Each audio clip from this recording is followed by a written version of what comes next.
Okay, we're going to start. Good afternoon, everyone, from a cold London. Welcome to everybody. Good evening to those who are joining us from Israel or from South Africa. It's just gone good afternoon to those in the US. Welcome to all of you to this webinar hosted by the Hebrew Order of David International. My name's Adrian Basker. For those who don't know me, I'm an actuary professionally, and COVID-19 has certainly kept us actuaries extremely busy. But I think today's webinar is not about the numbers. Today's webinar, we're going to examine COVID-19 from two completely different perspectives. Number one, we're going to get a really deep insight into the human side and the suffering and the miracles that come out of COVID-19, as well as some insights from a clinical point of view behind the pandemic. Our two speakers, I'm going to introduce both of them now, and then we'll go into it. So our two speakers, firstly, and he calls himself Miracle Boy. So Eli Seliger has a remarkable story of survival of COVID-19. Eli will be our first speaker. Eli is a father of 7. He's a grandfather of 3. He was a previously healthy and energetic 53 years young. During COVID, he spent 9 weeks in a coma, more than 20 weeks in hospital, plus a number of weeks in rehabilitation. Along the way, he was given very little chance of survival. He's here today to tell us the story. Eli is a property developer and a contractor. He's also a very active member of the Hebrew Order of David and a brother in the lodge. And he's also the UK chairman of the Zichron Menachem charity. Zichron Menachem is a charity who supports children with cancer in Israel and the UK. And I'm going to come back a little bit more to Zichron Menachem in a few minutes' time. Our second speaker today is one of my colleagues. It's Dr. Luke James. Some of you will have joined a webinar that we hosted way back in April last year, which Dr. Luke and myself did on COVID-19. It feels like a long time ago. Dr. Luke is medical director for Bupa's insurance business, both in the UK and for Bupa Global. He's a qualified doctor, having qualified at UCL in 1998. He has over 20 years experience in both the National Health Service and private practice. He holds multiple qualifications in psychology, forensic medicine, insurance. He's a medical educator and an appraiser. He did 13 years service as a GP. He's been 3 years as a National Health Service CCG board member. And in my organization, certainly, Dr. Luke has become a celebrity, holding numerous webinars throughout COVID, educating our clients and brokers on all the latest developments on the disease. Dr. Luke will give us the clinical insights and what we know so far. So before we jump into speakers, just to provide a little bit of context from our side. So this chart, and as actuaries we like graphs, so this graph shows the progression of the disease in terms of cases per million people in the 4 countries where most of today's audience is. So in Israel, United States, United Kingdom, and South Africa. A few things to point out from this graph. Firstly, this is a 7-day average, so the effects are a little bit smoothed out. As you can see at the moment, Israel, in terms of cases per million, is at the highest level. South Africa is at the lowest level. Over time, we can see that there's been a consistent gradual increase over the 12-month period. So when we did the webinar for the Hebrew Order of David back in April, we were quite low down on the graph. And since then, cases have just grown and grown and grown. It's multiples worse than it was in spring 2020. You can see from the graph, most of the graphs are rolling graphs, so there have been multiple waves of COVID that have hit us. But in all 4 countries, it's been coming down since the beginning of January 2021, which is a good sign. but clearly there is a long, long way to go. And the outlook is very much influenced by the futures of vaccines. And Dr. Luke will talk a little bit about vaccines. They're on the horizon. And in this graph, the impact of vaccination will not have been seen. So we would expect the impacts of vaccination to continue to influence this graph in the future. This graph just shows a timeline, and I'm not going to talk about every blue box on this, but it just gives you some sense of how things have developed. This is from a UK perspective. So in the UK, the first 2 cases were noticed on the 29th of January back in York. In February, the first UK transmission happened. On the 23rd of March, which is an important date in today's story, the UK entered its first lockdown. And then we can see vaccine trials started on 22nd of April. And then we had reopening of places, new lockdowns, new restrictions, tiers, vaccines being rolled out. And it's been a bit of a roller coaster ever since. But I think the story today, we're going to start the story on the 26th of March in Golders Green. And it's one family story. It's a Seliger family story. And Eli is going to talk about his story. What I'm going to do is put up a slide, a separate slide pack. So if you can bear with me, I'm going to put up Eli's slides. What's wrong? Who's connected?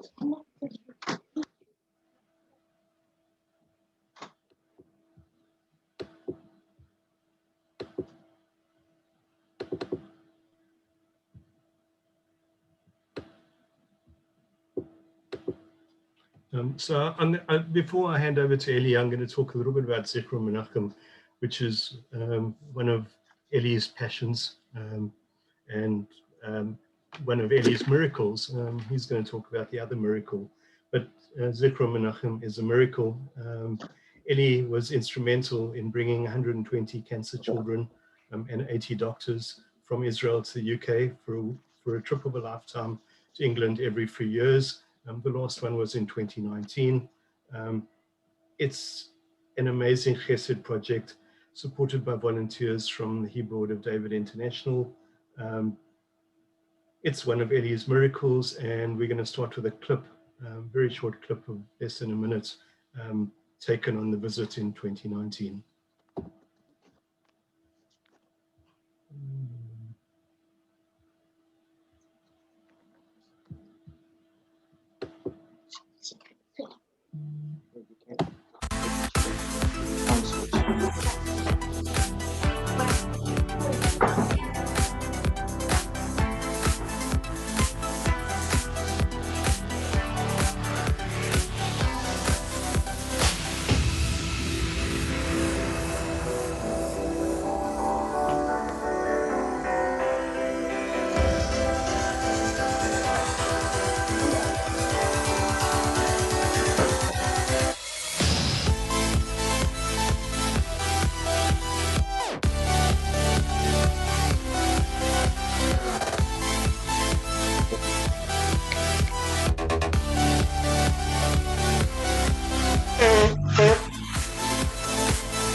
Eli, Yeah. what a miracle and what a wonderful thing that you did in organizing this event. And so I'd like to welcome you, and for the first time, in public to tell us your story from March 2020 onwards. Thank you. Good evening and welcome to everybody. This is an absolute miracle, and I'm going to try and take you through my journey of my recovery. First of all, I'd like to thank the HOD for hosting this evening. My association with them has been for over 15 years. Not only do they sponsor a day, but when we do have the day, at least over 70 volunteers join in and help and allow us to make that a special day for these kids. And generally, when we do a consensus, the Sunday that HOD has sponsored comes up on tops. So it's great to have you guys on board and to be doing this with you tonight. The lesson, the message that I'd like to give tonight is hope and don't despair. It's hard work, it's belief, and lots of tefillah prayer. There's loads of self-motivation and really no pity. I'd say to all, unfortunately, if you are in this situation, or if you know that somebody that's in that situation, is use all that is made available to you and don't feel in any way stigmatized. Respect the guidelines and appreciate that we don't always understand why and how. Not all our questions in life are answered, and not all of them need answers. My motto is, look back at what you have achieved, look forward to what you may achieve. Thursday, the 27th of March, at 11:32, there was a knock on our front door. My sons opened the door, and there was Bobby standing. Is your father all right? They answered him, no, he's actually been quite unwell for the last week, coughing and a very high temperature. He said, okay, I've come to check him out. Within no time, Bobby checked me. My stats were below 88. He gave me oxygen, they fell again. In a few minutes, he called for backup, and lo and behold, my cousin Esri arrived in the Hatzola ambulance. Be honest with you, I don't recall much from that Thursday night, and I don't recall much from that Friday, but I do remember seeing Dr. Benji Schreiber, an old mate of mine, a boy who had played in my band. I said to him, Benji, you here, that must be an act of God. You're a messenger. We discussed, we concluded that there was no other way other than going on the ventilator. Within minutes, I had 7 astronauts standing by my side in my room, and they started introducing themselves. I said to them, guys, I don't need the introductions. You're all the messengers of God. I chanted, Ein od milvadoi, I'm not alone. And that was the beginning of the 9-week ordeal. I missed Pesach, I missed Shavuot, and in the meantime, I had lost 30 kilos. Leah, my wife, was given the worst scenarios, the worst status quo. If I wake up, I might be a vegetable. If I wake up, I might be paralyzed, but don't expect him to wake up. Telephone calls went backwards and forwards. Rabbi Greenberg told Leah, you can take the phone on Shabbos, you can make the phone call to the hospital, you can accept the phone calls from them. The rabbis, all of them, were amazing. They called daily, they called on Erev Shabbat. Rabbi Greenberg, Dan Ehrentreu, who should be well, and his wife, Reb Chaim, they were there as guidance, they were there with sympathy. Shortly after this, a name was added, Rafal Elchanan Shimon ben Bela. After I came out of hospital and I started walking, people stopped their cars and introduced their children to me. Ah, there's Ben Bela, came a household name. While all this was going on, Tehillim groups were set up nationally and internationally. The HOD had their own Tehillim group. Nightly Tehillim, calls at 7:30 p.m., sometimes 300 people on the phone. Speakers from all over the world were appointed, were asked to come and speak, come and give chizuk, come and give encouragement for these hard times. A time the community was united, a time of strength, a time of people had opportunity to daven. A short story. I got a call shortly after I came home from a mother from Israel. And she said, Eli, you should know that at the time when you and Danny were in hospital and we were davening, we davened for ourselves too. We felt it was a time that we could daven. The connections were open. The pipelines were open to God. They davened, the girl got engaged, and they called me. Huh? They called me from the wedding to allow me to share in the simcha when I was lying in rehab. What an amazing story. What an amazing time for tefillah. Daily Zoom calls to the hospital. Slide.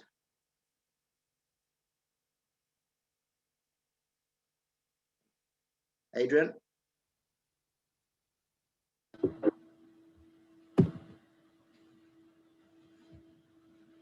Next slide.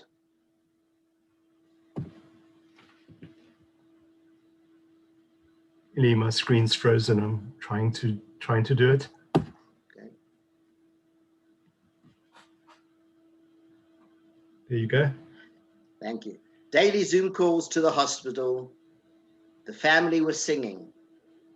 The family liaison officer commented, she will never forget the desperate cries of my children, waiting for my response. In this time, next slide,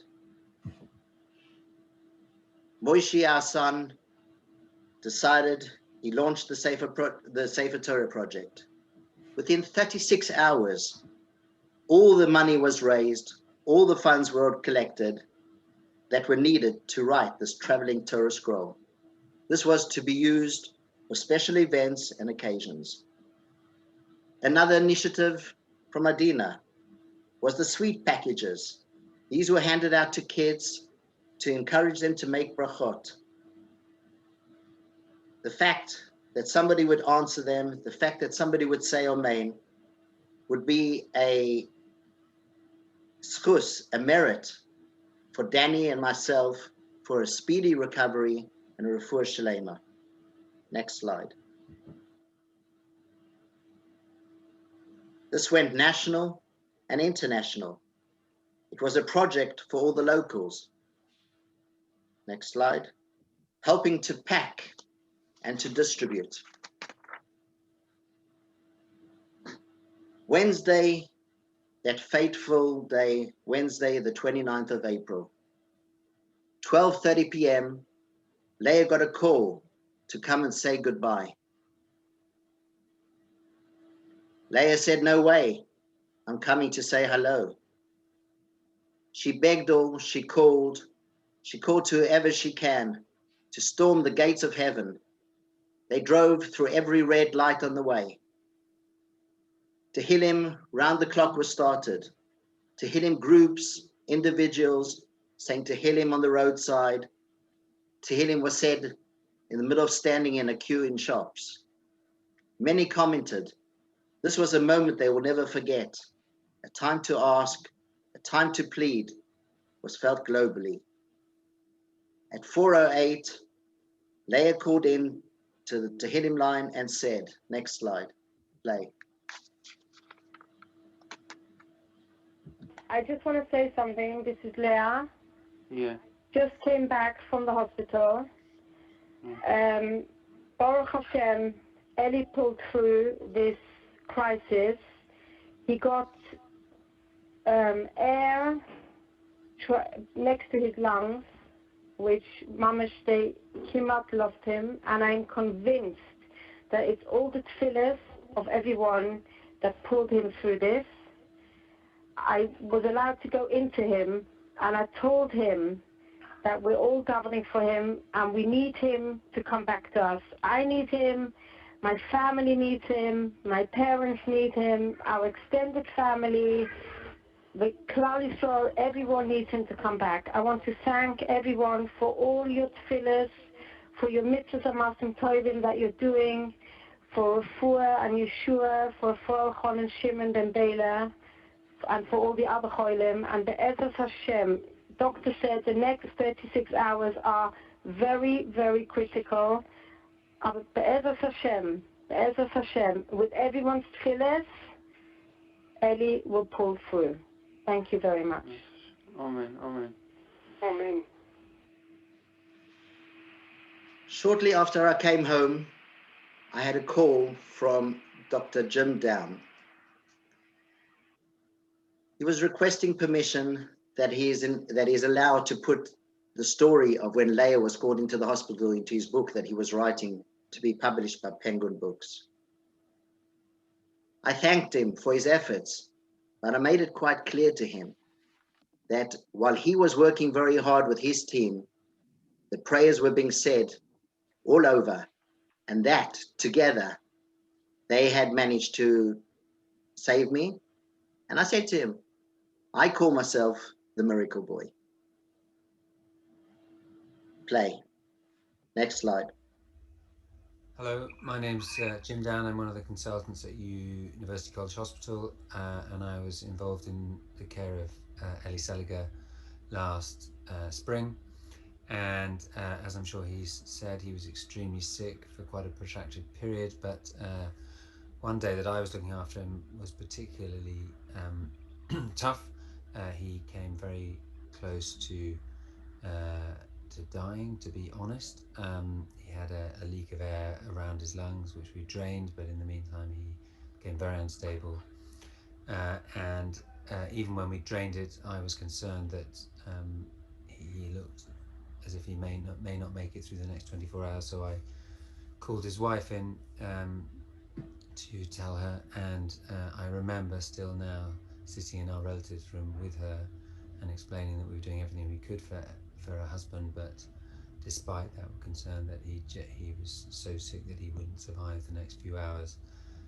And I remember an overwhelming sense of the love she had for him, and the desperate desire she had for him to pull through this, and feeling a bit desperate myself and helpless that I couldn't change what I thought was going to happen. Of course, as you know, he did survive, and I think very aptly describes himself as the miracle boy. And I'm just incredibly pleased that he did, and humbled by his fortitude and strength of will to make it to where he is. And I wish him all the very best tonight and for the future. Thanks very much, and I'll speak to you soon, I hope, Eli. Okay, bye-bye. On Wednesday, the 27th of May, I opened my eyes for the very first time after 9 grueling weeks of fear for all. Unfortunately, for all those round who've asked, I have no recollection. I have no dreams to report. I woke up in wonder, confused, and what's really happened to me. I couldn't feel my leg. I couldn't lift my foot. I didn't recall my wife's name at times. In our daily Zoom meetings, I was confused and started singing Rosh Hashanah songs. I referred to my wife as Jennifer. Every ping disturbed me, thinking it was an Uber. I was desperate for a drink. Richard, the liaison officer, said, Eli, when I can, I'll get you an orange juice, and together we will drink a l'chaim. I was shocked that I had lost so much weight. COVID had changed the world. I was alone. There were no visitors, and everybody was wearing masks. On 19th of June, I was moved to the ward, I was a little more alert, but the clock didn't seem to move. The cracks on the wall became more apparent to me.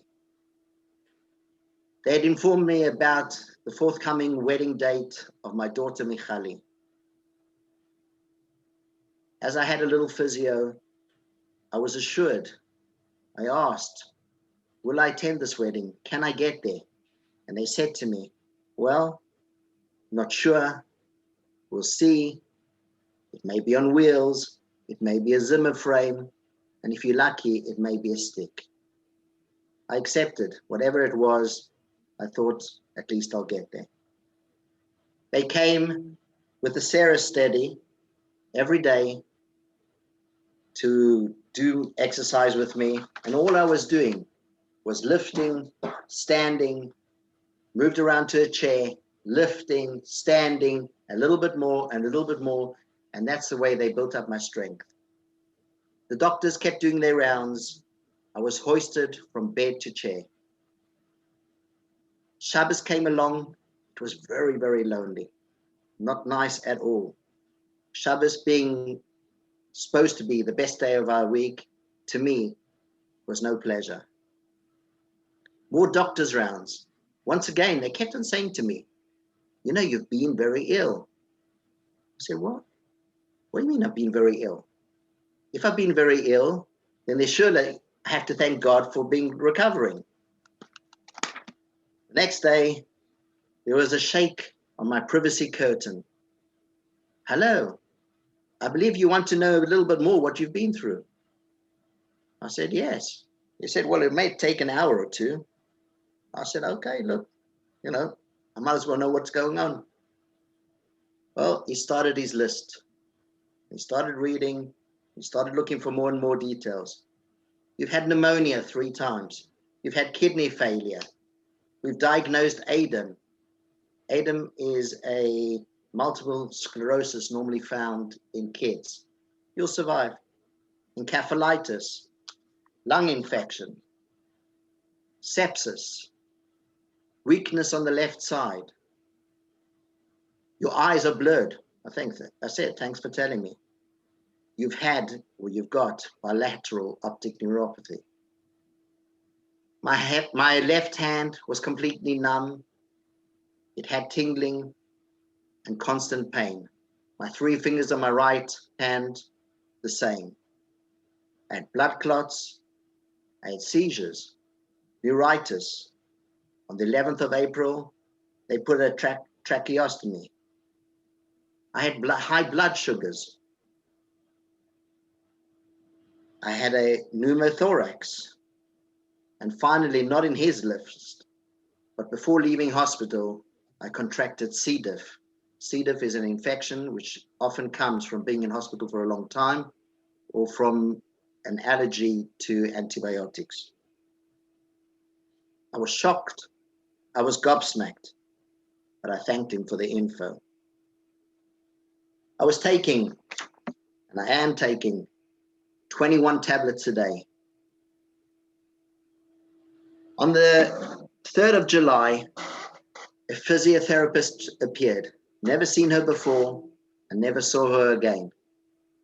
She walked into my ward and she says, Eli, today we're going walking. I said, what? I said, how am I supposed to walk? Yesterday, I couldn't lift my foot. Today, you're telling me we're going walking. Luckily, I was in a geriatric ward. There were 5 Zimmer frames around. She took one with the assistance of other physiotherapists. We got onto the Zimmer frame and I walked 3 meters. I was excited. I was ecstatic. This was the first steps to recovery. And be honest with you, I never ever thought that I would walk again. It was Danny, when he spoke to me from his rehab and he told me that he had walked, that was the encouragement that gave me the chance to do it. If he could do it, so can I. I was lying in the ward one afternoon and a chaplain comes in to me and introduces himself. Very nice. Hi, how are you? He left. that evening it came to my mind, hey, I haven't laid tefillin. I don't know where my tefillin are. It was ages since I had put on a pair of tefillin. But I thought to myself, if there's a chaplain, surely that's his job. He can help me. Leah contacted them, and I was blessed with Rabbi Yisrael Liu coming to my side. Every day, committed to coming to put on my tefillin. And if he couldn't do it, he arranged somebody else.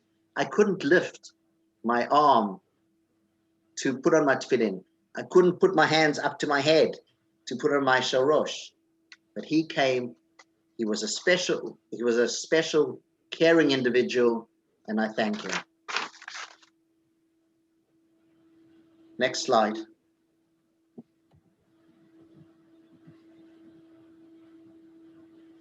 Wow, what a smile. This brings back memories. My little girl, my little daughter, Abigail, was having her birthday on the 13th of July. She kept on saying, Dad, are you coming home for my birthday? I said, Abigail, I don't know if I'm coming home, but I will see you. It was that Sunday before her birthday that Leah was allowed in for half an hour to come and visit me. I had no physio, so we took a walk. We came to the matrons and we said to them, my daughter is having her birthday tomorrow. Is there any chance that I will be able to go and see her, to go and see the family? She granted permission. I went down that day. The first time seeing my children in 19 weeks, the first time I'd had some fresh air. The next slide.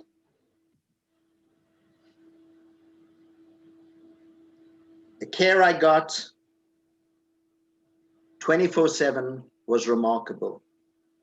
4 months on my back, Baruch Hashem, thank God, not a bed sore. Thank you, NHS. Thank you, doctors. And thank you, all the nurses, what you did for me. Next slide. After being told 3 times I was going to be moved to rehab, finally, after 6 COVID tests and 4 long months, I was welcomed at rehab by family and cousins, Henry and Judith, and very emotional staff. This was the 28th of July. I was checked over by the doctor. I told her, you know, I've got a daughter's wedding, which is going to be taking place on the 25th of August. I said, I'd like to go. She said, you no go. You do video. I said, yes, go. I know video. The next day, breakfast was offered. I chose cornflakes. And I said to the young lady, by any chance, you wouldn't have a banana? That's how we used to eat cornflakes in South Africa. She says, I'll go to the kitchen and look. She came back. She says, sorry, nothing there. The next day I was sitting at lunch. She comes to me with a banana in her hand and she says to me, Eli, this is for you for breakfast tomorrow. That afternoon, I asked the nurse to help me once again with my tefillin. It disturbed me, again, having to explain why and what. From the day onwards, from the following day, I started putting on tefillin myself. It was a struggle, but I put it on. On the Friday, I was introduced to one of the nurses. She was a nurse and said, אני מדברת עברית. I said, את מדברת עברית? מאיפה את? So she explained, she's a Filipino. So I said, where do you know Hebrew from? אני עבדתי בארץ 4 שנים. So okay, we started speaking in Hebrew. We got friendly. I struggled with her name. Just then, my sister Gila called. Next slide. Just then my sister Gilla called, and I said to her, I'm sorry, but I don't remember your name. I'm going to call you Gilla. She laughed, she smiled, and she accepted. There were no visitors allowed in rehab. But again, I got friendly with the nurses, I got friendly with the staff, and they made an allowance. As you can see, I sat by the door, I sat behind the fence, but we still managed to see the children every so often and carry on planning for the wedding. It was 10 days later that I went to physio, and I said to my physiotherapist, you know, you guys are trying to rehab me. My nails are as long as can be. I can't take it. I know I've asked your staff, can you help me with it? They said, no, sorry, staff policy, we're not allowed to cut your nails. I explained to her, I said, you know, this is not fair. My wife can easily come and do it in the garden. No, we don't allow it. Anyway, they had a staff meeting that afternoon, and guess what? All of a sudden, my Bernarda lady turns up and says, do you want your nails cut? I gladly said yes.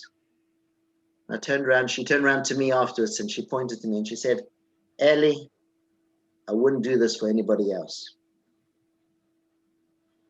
They were excited. They were happy. The kids brought in they sent in signs, notes, they displayed them. I got friendly with them, and in the end, I had a fan club. And here you'll see me leaving rehab with a standing ovation. Next slide. Back.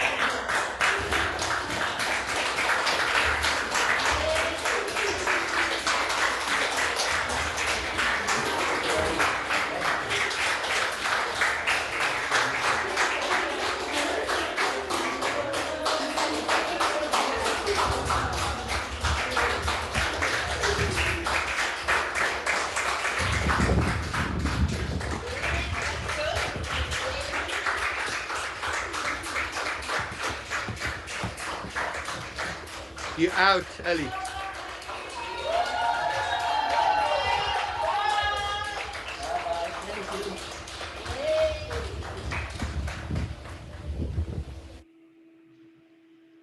Friday, the 21st of August. Next slide.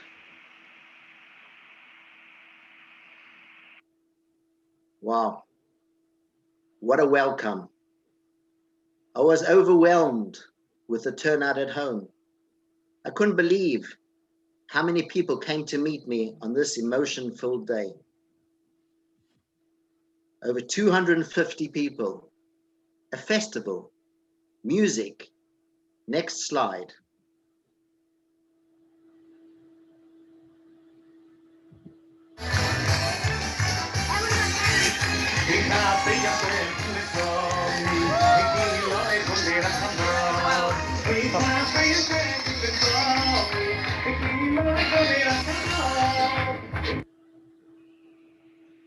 Five months away, thousands of Tehillim recited, unbelievable level of chesed shown and shared. Everyone wanting to be part of this momentous occasion. Next slide.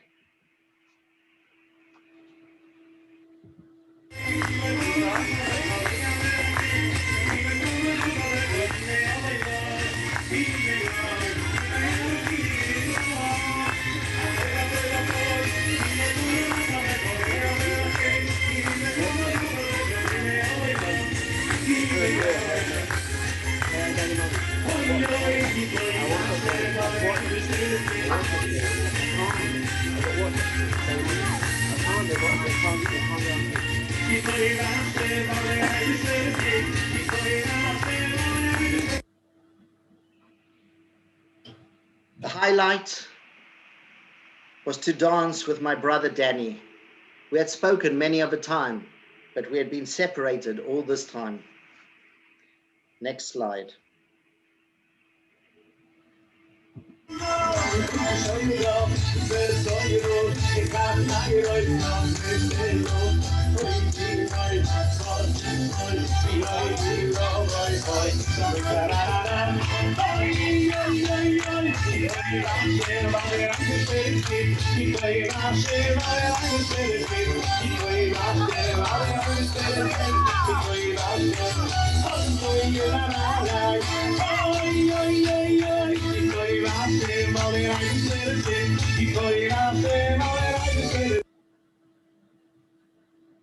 You cannot imagine the feeling of being home for Shabbos, surrounded by my wife, my children, and my grandchildren, making Kiddush and having homemade challah, a dream that came true, a memory of hospital that I never want to repeat.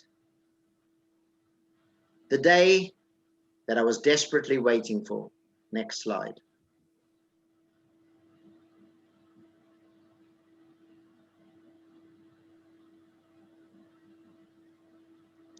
Play. The goal I had set between what hurdles were in front of me.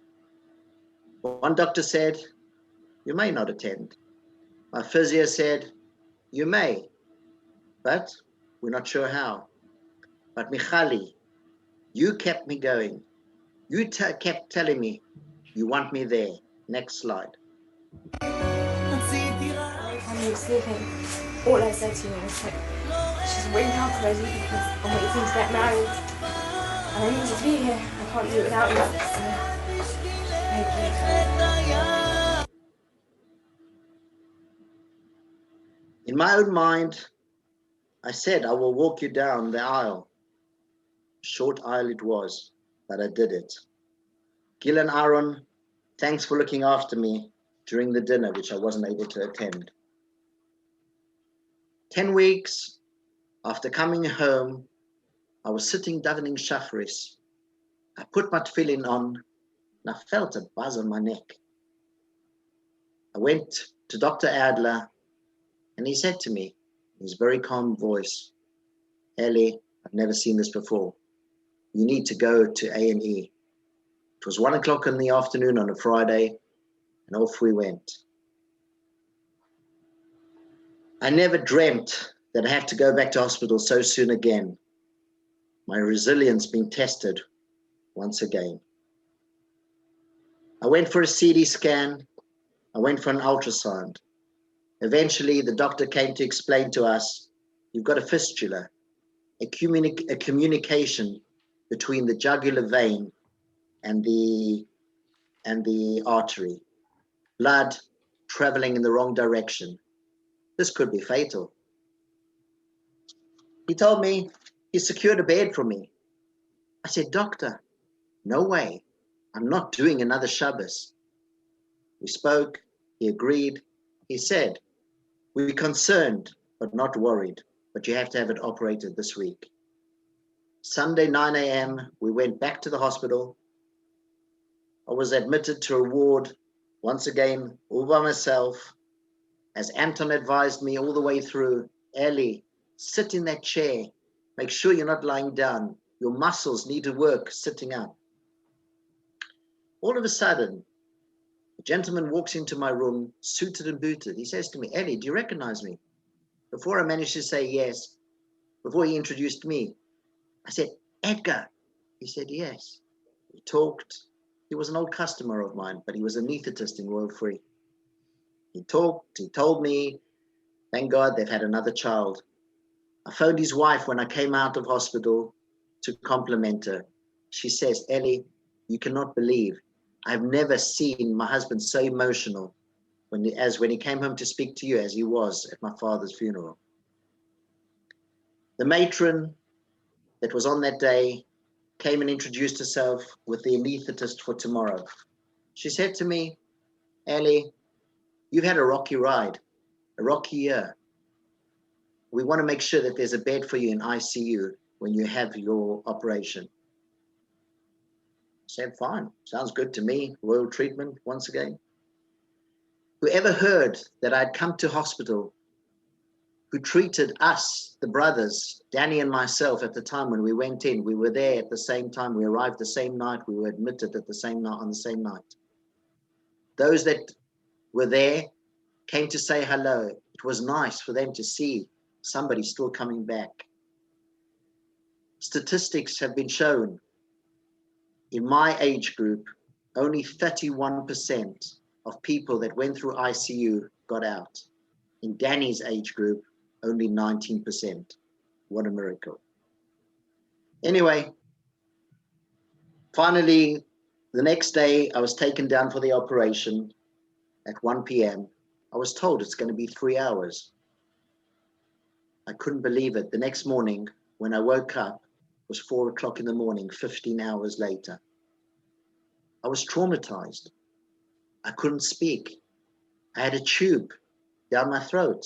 I didn't know why. Nobody told me that this was going to be the way. I'd worked so hard in rehab, being told that, you know, your voice, we tested it, they worked with it. In fact, one of the things that they did is to ask me to sing. And I sang from home, if we remember, anybody that's listening, Tzaddik Atamar. She couldn't believe. She said, what are you complaining about your voice? I said, I don't know. Anyway, here I was worried that all of a sudden I have a tube in my throat. We've been through all this, and now I'm not going to be able to speak again. Well, my throat is if I'm going to be speak, is it going to be hoarse? They said to me they have to wait for the ENT guys to come in and decide when, what it's going to be with this tube. Thank God, at 12:30, the tube was removed. I asked for a glass of water, and I said a bracha loud to everybody around, Sha'akol niyeh bidvoro, with all my might, that I could speak again, and drank my water. This episode was probably the worst and most traumatic experience in my whole hospital career. Now some thank yous. My dear wife, my Ashes Chayil, Leah, your belief, your emunah, you are the stronghold, the pillar of strength for all.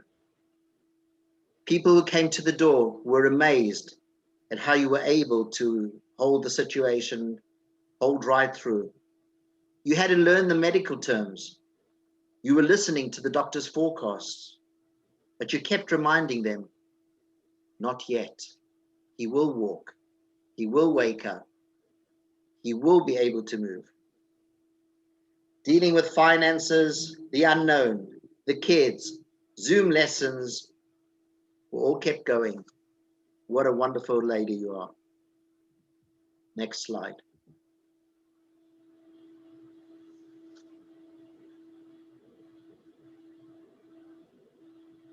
My children, and the family, my neighbors and friends, your support and encouragement was outstanding.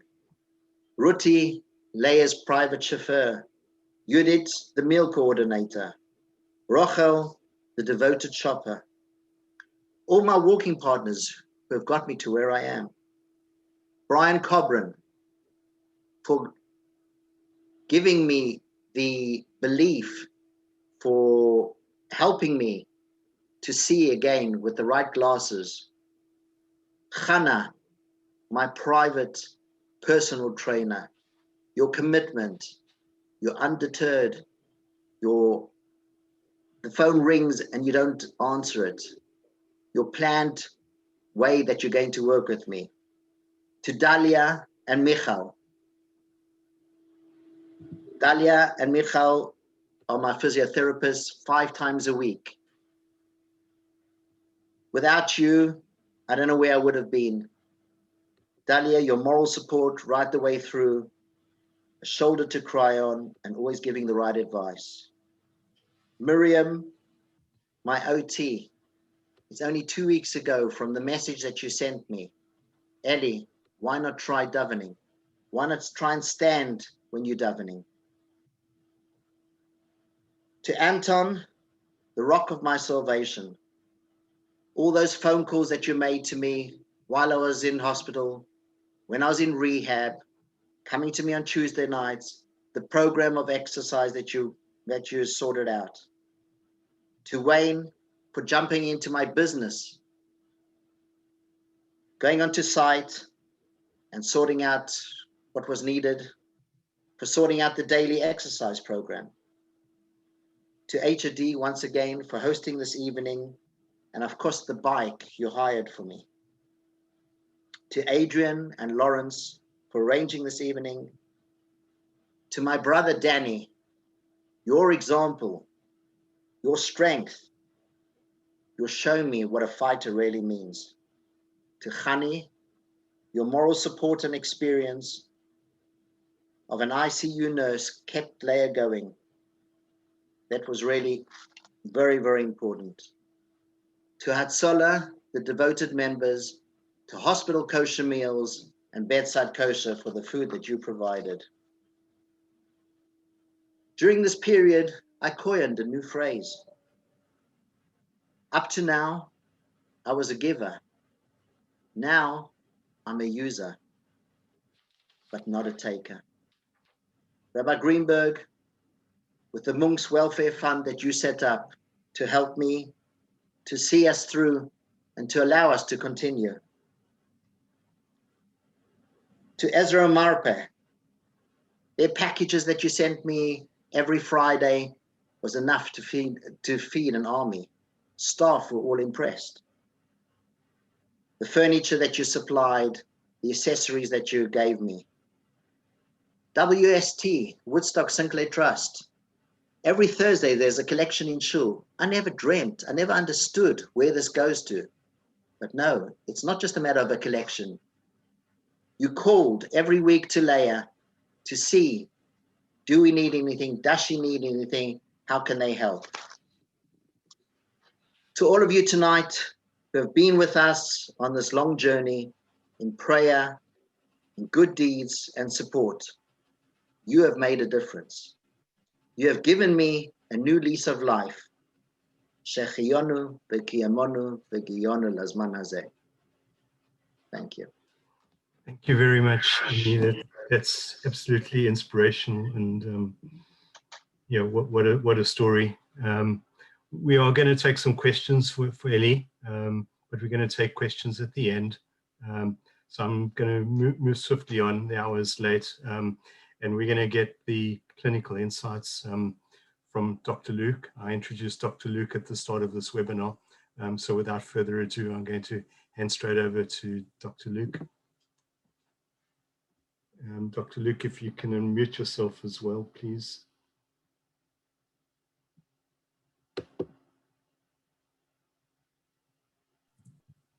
Okay, can you hear me now? Yes, we can. Thanks. Thanks, Adrian.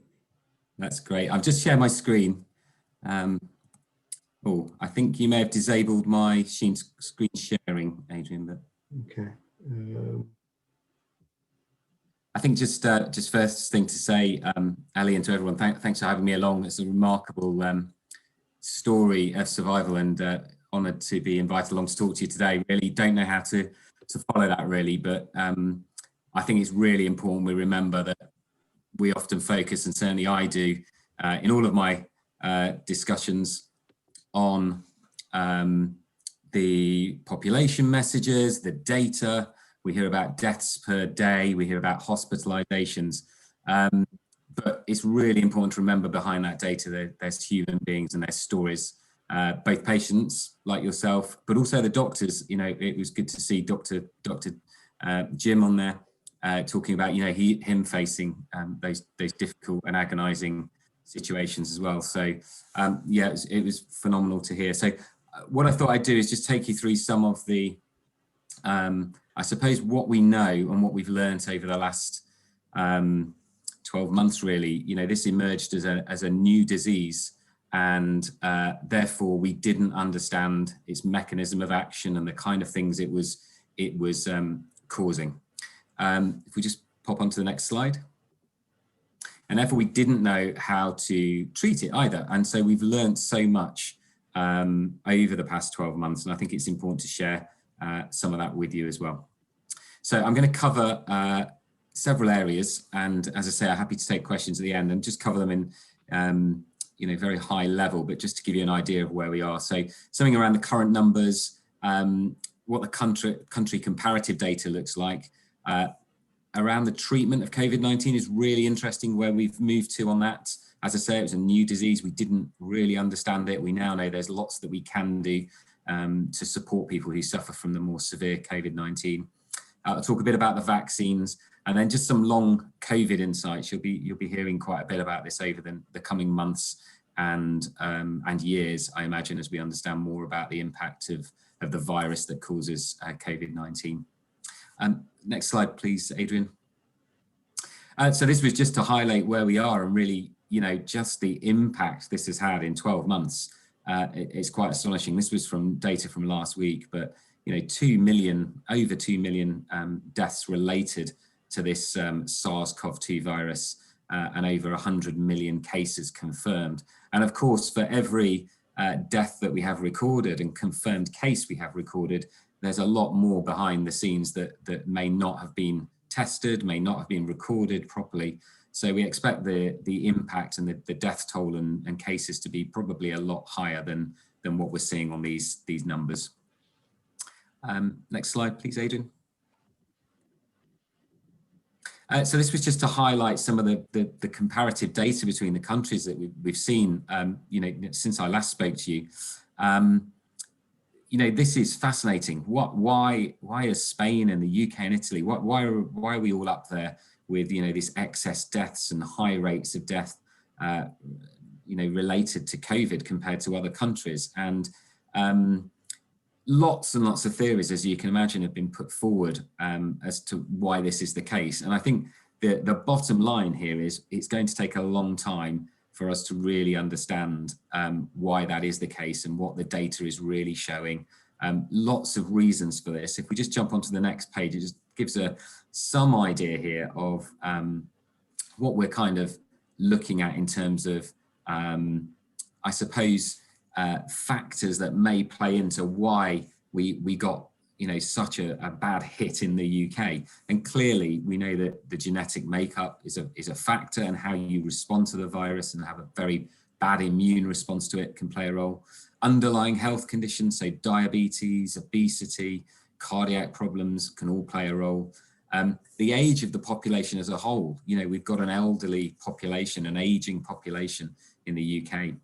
Vitamin D levels were raised very early on, and I may have mentioned this when we first spoke, around very low levels of vitamin D in the kind of northern hemisphere countries, resulting in an effect on the immune system. The mixing of age groups, so elderly and young people mixing quite a lot, that was postulated as a cause for the high death rate in Italy. The population density, also an issue, people living in close proximity to each other. The previous flu season's been looked at. So if we had a previously very bad flu season, maybe that a lot of people died then that maybe weren't around to be hit by the SARS-CoV-2 virus the following year. Adherence to initial and ongoing interventions that have been brought in by the government. And then finally, which I think is starting to gain some traction, is the differences between countries' border controls. And you'll have seen in the UK really a tightening of those. But if you look back to somewhere like Thailand in March of last year, they effectively closed their country down and allowed nobody to enter without 14 days of quarantine in a state facility. And you could only enter the country if you had a kind of presidential decree, and their cases have been very low. Now, bottom line here, I think what we will find is all of these reasons, and many that I haven't gone into here, will play a role in why some countries have seen a very high death rate, and while some countries have seen a much lower death rate. And I imagine it's multifactorial and a combination of all these reasons brought together. But we'll know more. It's an emerging area that's being looked at. Just on to the next slide, Adrian, thanks. And I thought this was really interesting. So again, if we go back to March, all of my colleagues, I don't work on the front line anymore, but I've got several friends that do work, like Dr. Jim, that work at UCH at the front line. And I remember them saying to me, we've seen nothing like this before. We've seen nothing like this disease, what it's doing to people. We're treating them like they've got a pneumonia, like you would normally treat them, and they're dying. They're not surviving. We're putting them on a ventilator. They're dying. They're showing bizarre symptoms and conditions like, you know, Ellie described. No one could understand it. And so what quickly happened was that the medical profession really did their research, did their sharing of data and information, and found that this virus caused the blood to become very thick. It clotted more easily, and that was causing a lot of the problems. So what we did was kind of learn on the go, really, about what treatments worked and what didn't. And this table here just really shows some of the areas that now have emerging evidence. And by that, I mean they've been studied in a clinical setting. So things like antivirals, remdesivir, which was the original Ebola drug, now has some good to moderate to good evidence that it's useful in moderate to severe cases. You'll have heard about the use of steroids, so a certain type of steroid, a mineralocorticoid called dexamethasone. Really good evidence that if you need oxygen and you're given dexamethasone, your mortality rate, your risk of dying comes down. Hydroxychloroquine, the much touted drug, malarial drug, that anti-malarial drug that Trump mentioned, there's no evidence that has come out of the studies around that. Vitamin D, there is some good emerging evidence about its role in maybe making sure that we, you know, have a less chance of catching COVID, but also don't get it as severe. We heard Ellie talk about being intubated and ventilated on an intensive care unit. And interestingly now, the medics have learned that actually using non-invasive ventilation with face masks and proning the patients lying on their tummy has really good evidence now. And so actually at the moment, you are likely to get ventilated much later in the course of your illness, because they will try and not ventilate you until you really, really need it. So it's delayed. Anticoagulation, so that's thinning of the blood, really good evidence around that we need to keep the blood thin to stop it clotting and causing organ damage. There's some new drugs or repurposed drugs, such as Actemra, which also are very useful. And then disappointingly, we've seen that monoclonal antibodies, so taking blood and antibodies from people who've survived COVID and giving them to people who've got active COVID, hasn't really provided the positive effect that's needed or wanted or would have liked to have been seen. So that's good news about treating. So we're in a very different position from when Ellie was admitted to ITU. We know much more about the disease, much more how it works and causes damage to the body, and we have some treatments that we know now work. And actually, in development are drugs to combat directly. So antiviral drugs, anti-COVID drugs are in development now. So there is a more than a glimmer of hope that in the future, acute severe COVID-19 will be treatable, you know, much more quickly and effectively than what Ellie experienced. Just on to the next slide. Thanks, Adrian. So I wanted to give you a bit of an update around the vaccine. You know, there's loads out there in the media around this regarding the rollout programs, the dosing schedules, whether there's, you know, risk of allergic reaction. So I thought I'd just give you a bit of an overview of what's happening in the kind of vaccine world at the moment. So just next slide, please.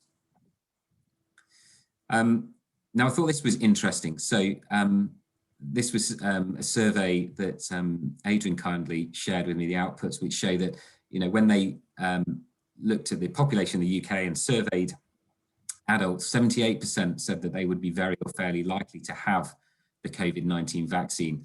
And I think while that sounds like a high figure, that does show that there is 22%, you know, and split across the UK, millions of people who would not consider having or be less likely to have the COVID-19 vaccine.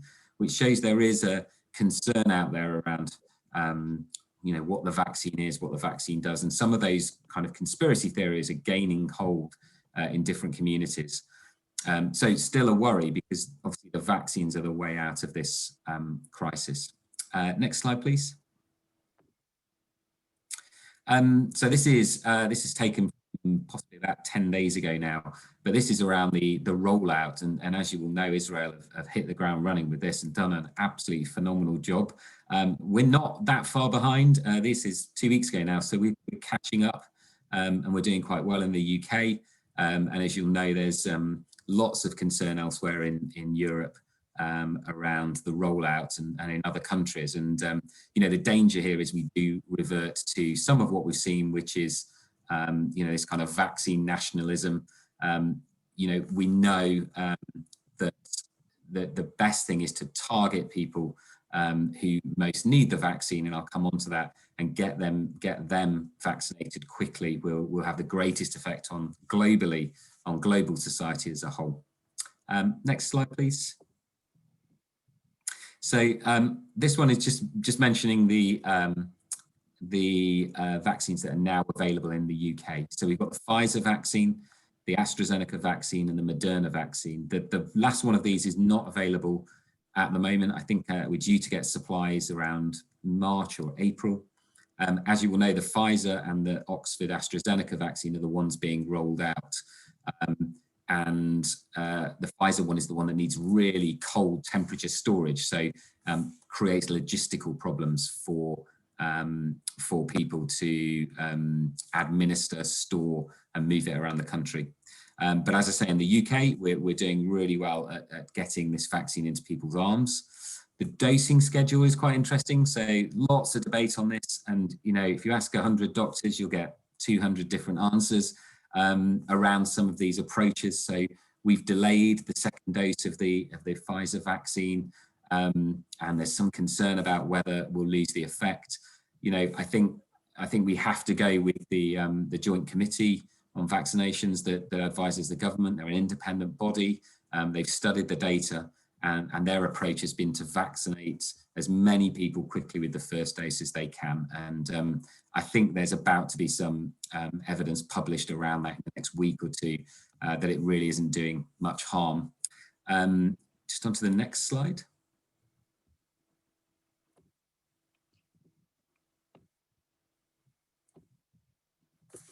Might have frozen there slightly. Oh, there we go. So this is a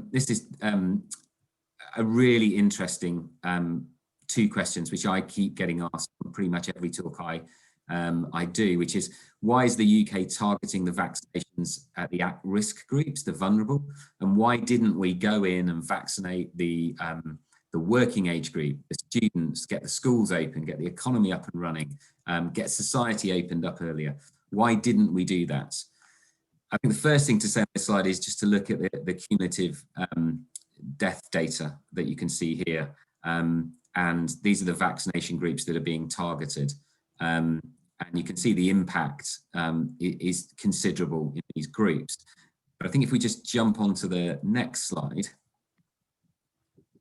And I think this was a very difficult decision, I imagine, for, you know, not that I was party to it, but very difficult decision for the Joint Committee and the government to decide who to vaccinate first.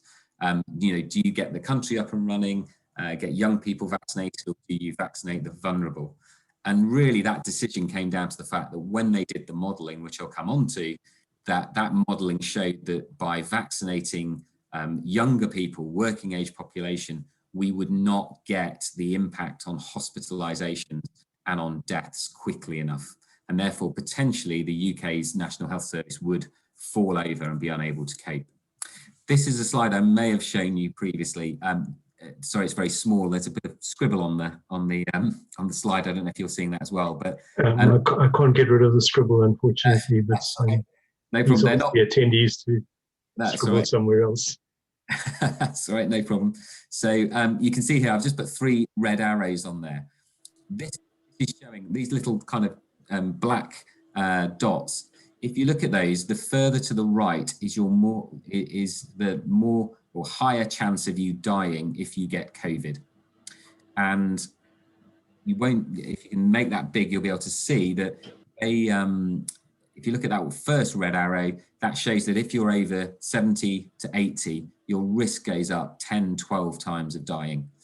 If you're male, your risk goes up as well. The second arrow down is if you're obese, and the third arrow down is if you've got diabetes. You know, you're 2 or 3 times more likely to die. So those at-risk groups are the real worrying, vulnerable part of the population that would end up potentially getting quite severe COVID, getting into hospital, and then unfortunately, many of them would die. Next slide, please, Adrian. And this is again just demonstrating why the government went down this route. This is based on US data, but it shows the risk of dying here, so case fatality rate on the right-hand table. If you're under 9, it's 0.1%. If you're over 80, it's 28.7%. So you can see there that there's just a huge band between age 9 up to kind of 70, where your risk is pretty low. And then it was modeled on the graph on the left, it was modeled around if you vaccinated all the over 80s, all the over 70s, all the over 60s, and you can see there that the infection fatality rate, so the risk of the rate of people dying from COVID infection, comes down quite rapidly if you target that elderly population. So again, this was based on US data, but this is the kind of decisions the government was kind of weighing up and trying to decide who they should target the vaccinations at. Just on to the next slide.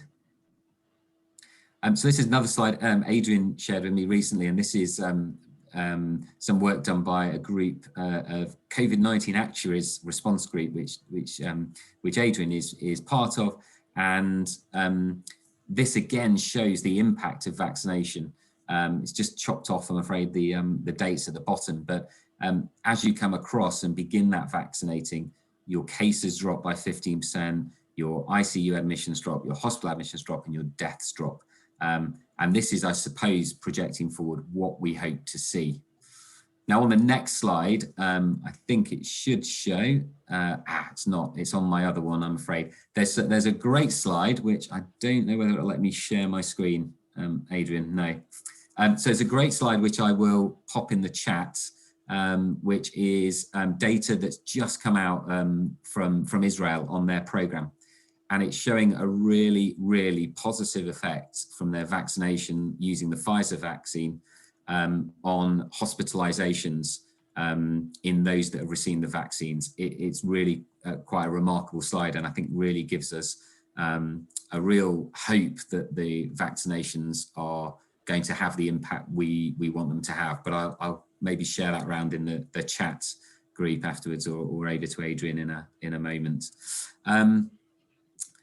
The worry, of course, is the new variants, and you know, viruses mutate. That's what they do. They change and they respond, and the more they're circulating around the environment, the more they will change, and that's why we've had a further lockdown, mask wearing, etc.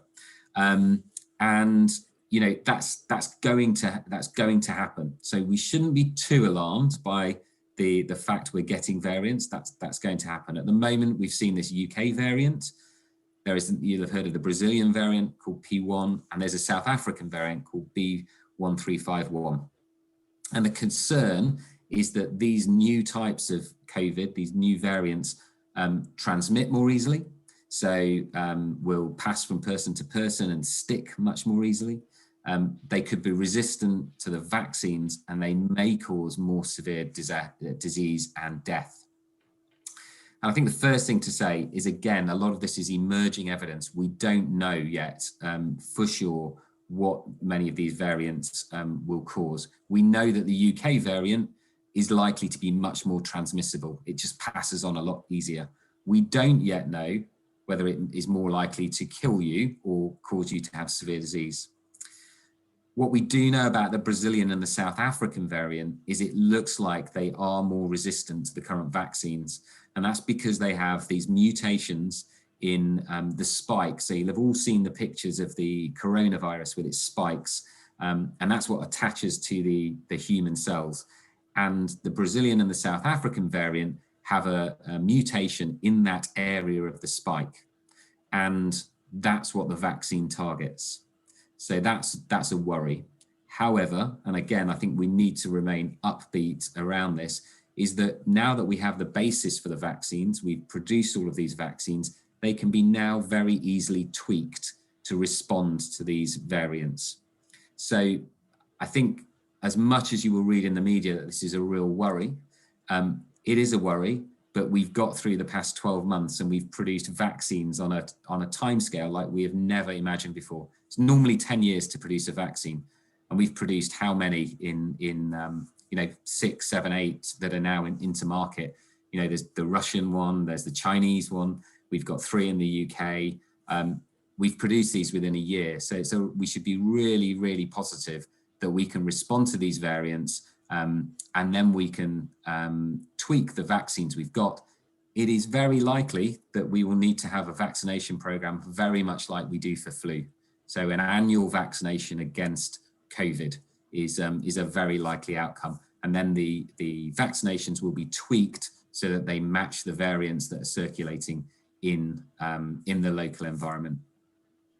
I think just finally to say, we're going to see some degree of lockdown eased. There's no doubt in the UK in the next few months. My guess is that that's going to be extremely gradual. I think the government and the Department of Health have learned that, you know, by simply removing lockdown for everything, we've seen spikes. The last thing they would want is a further rise and wave of cases. I think international travel is going to be hit for a long time because of these new variants. The last thing we would want to do is probably open up the country, get everyone traveling back and forth again and bring in new variants. That would be, again, a disaster. So they're my speculations.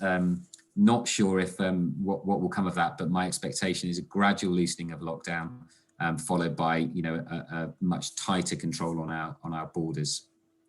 And then finally, just for me on long COVID. So lots of news and media attention on this at the moment. The NHS is setting up clinics. So this is talking about the implications of having had COVID.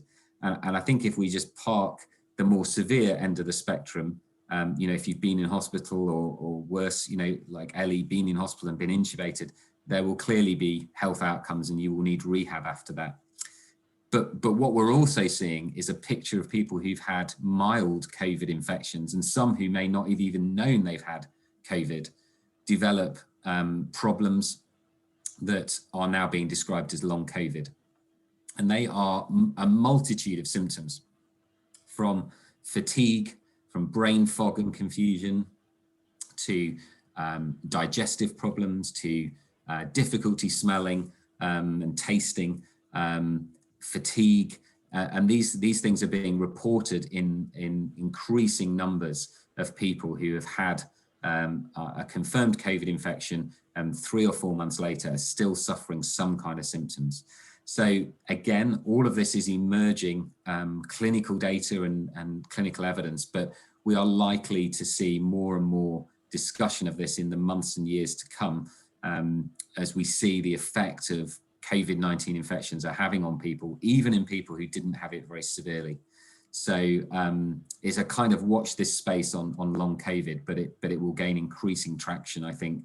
When you think of the number of people in the world that have had this infection, you will see many people suffer from kind of ill health for a long time following this. So I'm going to stop there. I'm aware I've been going on for a bit, so I will stop and hand back to Adrian.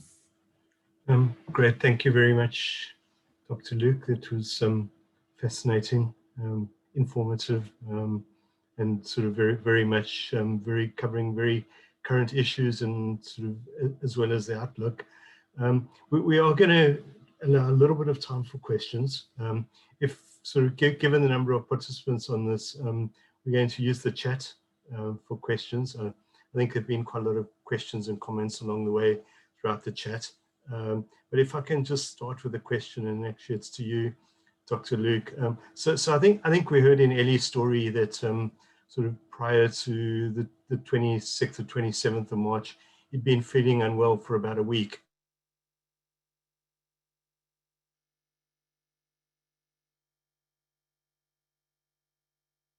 Beforehand. So given everything that we've learned over the year, what's your advice to people if you feel unwell right now?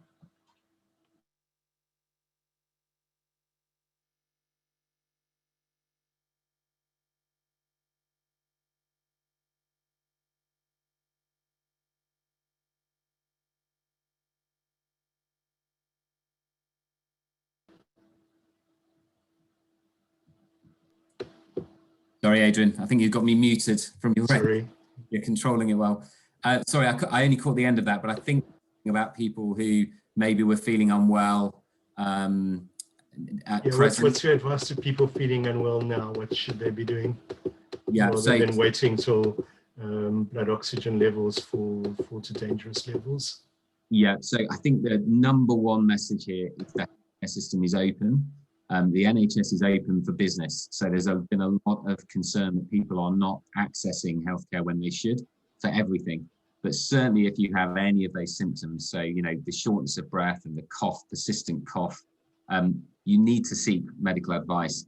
We're now in a position in the UK where we can get things like oxygen sats out to you at home. In fact, you can buy them off Amazon. They're you know, relatively cheap, and you can monitor that yourself. So yes, instead of waiting at home thinking that this might get better, get early medical intervention, get your oxygen levels checked, and seek early advice, because I think the earlier we can intervene, the less likely it is that you'll deteriorate now. Okay, I'm going to try and work my way through the chat, and I'm sort of starting at the bottom.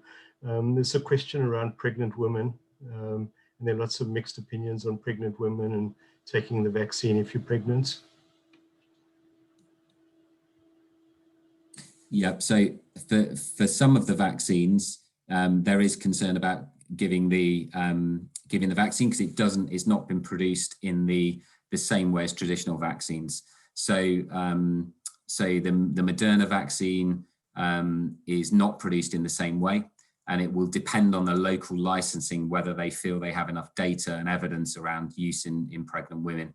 So the most important thing is, if you are pregnant, to get that medical advice in the region you're in, and see what your physician would say as to whether you should have the vaccine or not.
Okay.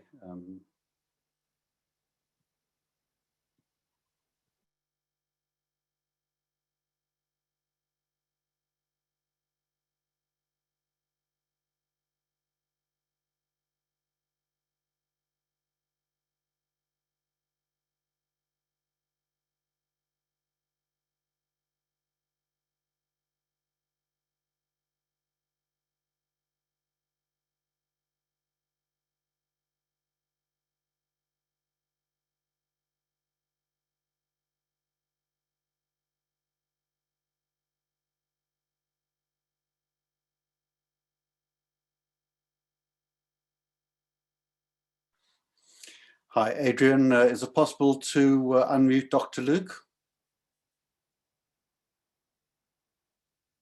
Can everybody hear me? I don't think Adrian is on the call at the moment, which is why the host has come across to yourself. Right. Dr. Luke, can we hear you? You may, Lawrence, you may need to unmute Dr. Luke from your side.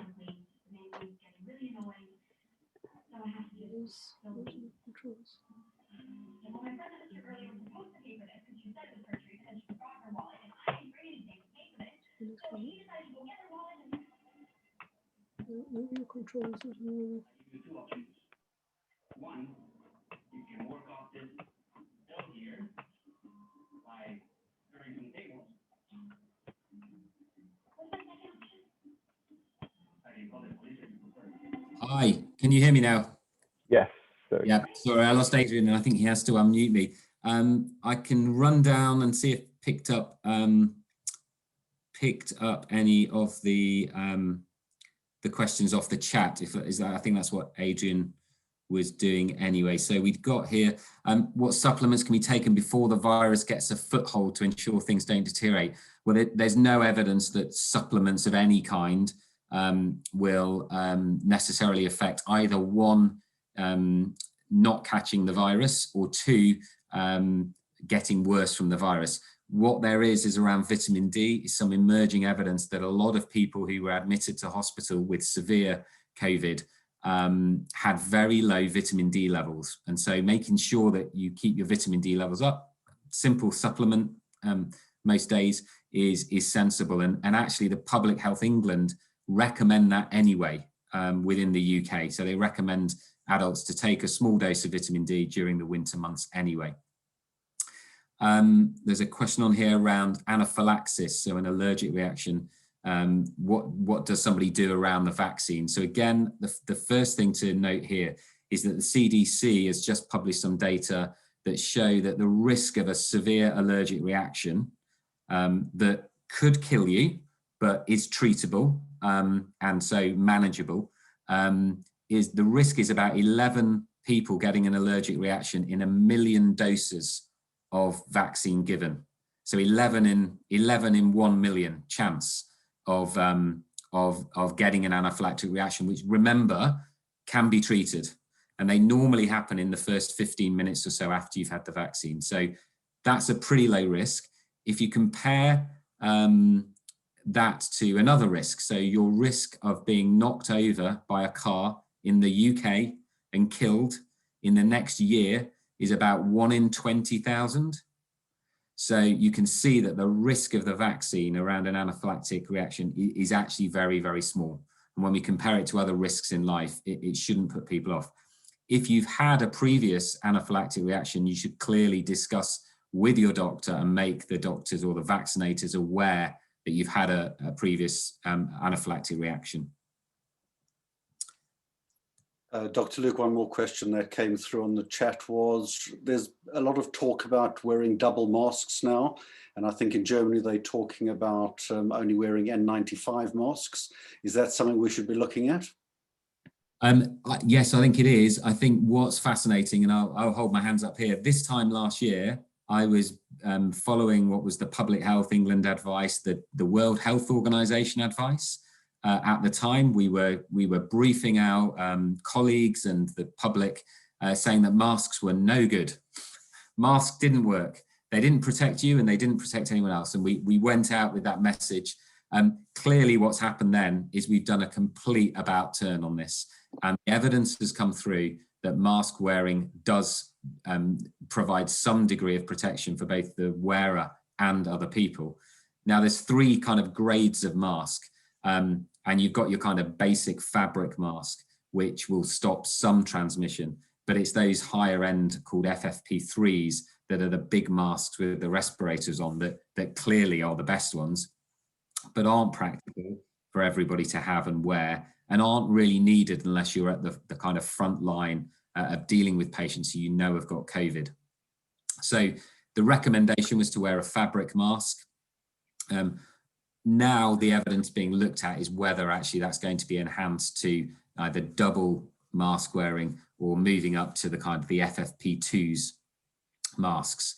At the moment, that guidance within the UK has not changed. And I think there'll be a reluctance to move to that for the benefits that will be gained now that we're on the vaccination program. I think there'll be a reluctance to move to kind of telling people to wear the higher grade masks. Great, thank you, Dr. Luke. Ellie, have you got any questions that you'd like to ask Dr. Luke? No, not really. I just want to thank Dr. Luke for his input, and my suggestion to people generally is to abide by the guidelines, and let's not ask too many questions, and let's hear what the professionals have got to say and do what's required. Brilliant. Thank you very much, Ellie. Has anybody else got any questions they'd like to ask Ellie or Dr. Luke? Just pop it onto the chat board. I know there are quite a few questions regarding antibodies and immunity, etc., but I think, Dr. Luke, you've covered most of that. Yeah, I think just to add that antibodies don't necessarily mean immunity, and we don't know how long those antibodies last. So we think about 5 months now, but we don't know whether they still provide protection for you. So that's something just to remember. Just because you've got antibodies doesn't mean you should stop all the other steps you're taking in terms of infection control. Brilliant. Thank you very much, Dr. Luke. Just on behalf of the Hebrew Order of David International, I'd just like to say just thank you so much to Dr. Luke James for his time, his insights and updates on COVID. It's just fascinating, and I'm sure we could go on the whole evening. It's one of those topics, and please God, we'll have you back in the not too distant future, where we'll be talking about post-COVID times. A huge thank you to Adrian Basker for hosting this evening and for providing all that statistical information. And the star, I suppose, of the evening is our miracle boy, Eli. You've just an absolute inspiration. You're a wonderful friend, a member of the HOD, and words can't describe how pleased really we are to have you with us this evening. We hope you'll be with us for many, many years to come. We have much to do together in our charitable efforts and helping other people in need. It just leaves me to say, on behalf of the Hebrew Order of David International, a huge thank you to everybody. Thanks to those who've participated and come onto the talk this evening. Our blessing to you all is that you should all just stay safe and well. God bless you all, and thank you very much for attending. Good night all. Thank you. Right.